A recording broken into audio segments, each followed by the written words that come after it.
What's the deal, ladies and mullets? Welcome back to the channel, A Hand Refinery Worker. You're chilling it and chopping it up today with Shaq the Beast. You already know. So, today we're going to talk about wanting to be a supervisor in blue collar.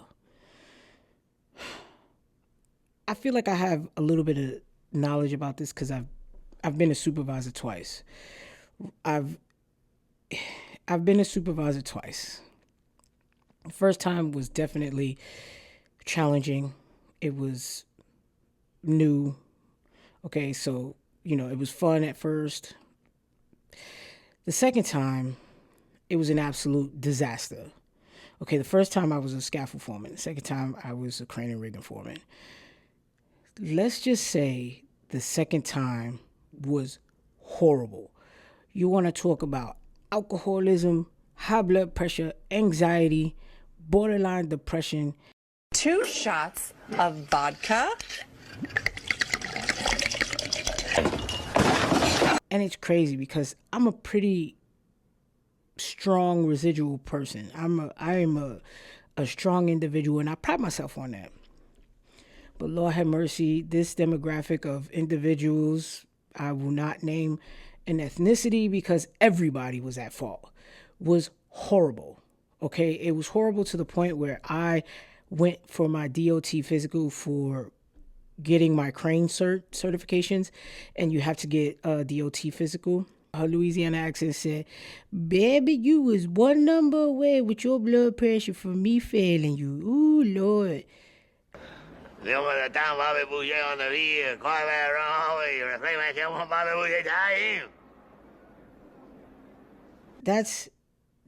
how bad it was. But let's get into being a supervisor, period. I mean, because essentially this can go for anything. Office work, Walmart, crane and rigging, blue collar, scaffold, whoever, whatever.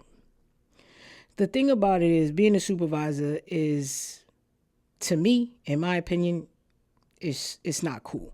You're gonna get paid maybe $1 to $2 more than your hands, and they are going to stress you out. They are going to stress you the fuck out. If you have a good crew, if you happen to be blessed and get a good crew, then you're going to be rocking and rolling and probably sit back and taking naps because you have dependable people that will get the job done. You don't have to chase behind them. They're going to do it safely. In my case, both times, both crafts, that was not the case. I was a glorified babysitter. It was annoying. It was frustrating. It was aggravating. It was stressing me to the point where I was drinking heavily. I no longer drink no more, and praise God, I will never take a supervisor position. I will stay at hand. I will help you out, but pushing, moving people around, I won't do it. Scaffold, listen, I go to the van after pulling a permit. Why you guys still in the van? Why haven't you loaded up? Why haven't you gone and walked the job out? What are you guys doing? Why are you in the porter can for 3 hours? And I'm like, dude, y'all are grown men. I saw a TikTok where a guy was like, the only people that should be supervisors is people that can fight. Yo, I feel like the only people who should be allowed to be a supervisor at work is the ones who can fight the best. Because if you can't whoop no ass around this bitch, you ain't got no business supervising shit. I resonated with that because I wanted to put everybody in a chokehold every day for whatever reason. For one reason or another, I was trying to put somebody in a chokehold in my mind. Now, obviously, I couldn't do it physically in real life because I'd be in prison. But yes, it was always a thought. And same thing with crane and rigging. I had some guys that would jam up and I would lean on them for a lot, and I felt bad. And it got to a point where I created a system where it would be 2 moves per rigger, and that's it. I don't care what was going on. We were very shorthanded on this job in particular, and I was moving riggers around constantly, even rigging myself as a supervisor, which was not allowed. I was not going to work the shit out of my guys. Now, with that being said, the ones that I leaned on, they knew and they understood. And it was hard, but like they knew that I was chasing the guys, certain individuals, so they worked with me. It got to the point where I had to start writing people up, and I didn't like it, but it had to be done. Being a supervisor, you are a mentor, you're a coach, you are a referee at times.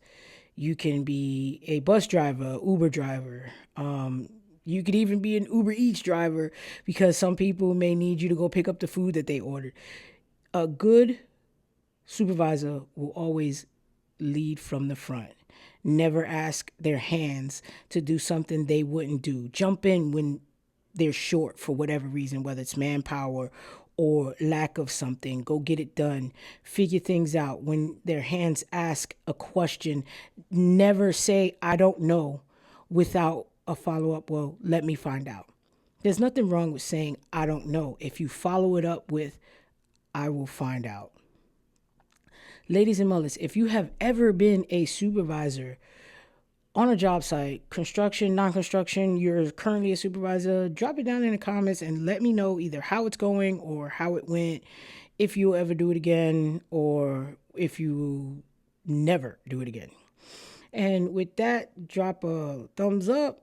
If you're not subscribed, please subscribe to the channel, put the bell notifications on, and we will keep rocking and rolling.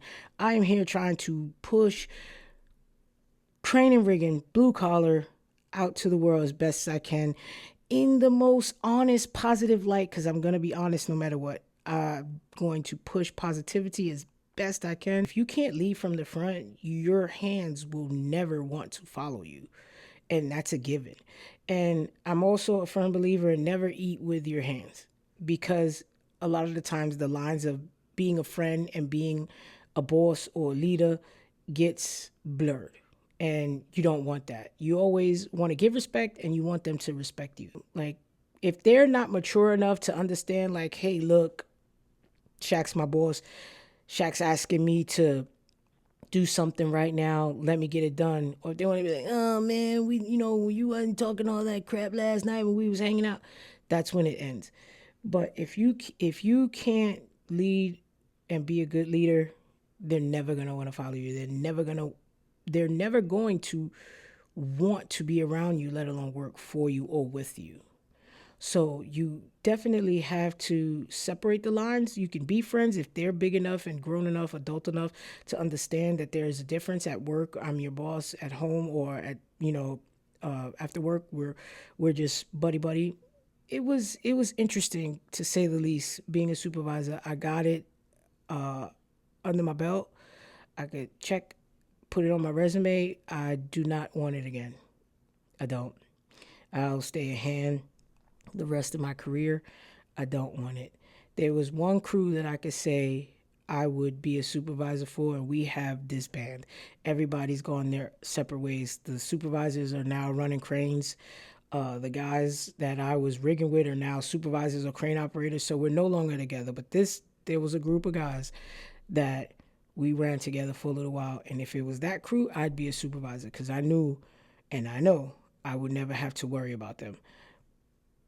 Anybody else, people I don't know, I'm not gonna take that chance. My health is too important to me, and I let everything get to me because I care so much, and I do have a problem with that. I can admit my shortcomings, and I know that I have an issue with being too passionate about something to where it bothers me. So it's not worth it, in my opinion, because it's only about a $2, maybe $3 to $4 difference from supervision to hands. And even when I was on set job, my crane operators made more than I did as a foreman. I said, this is stupid. They would push that, like, you're not my boss, like, dude, I'm literally your supervisor. Because you make $1 or $2 more than me doesn't mean shit.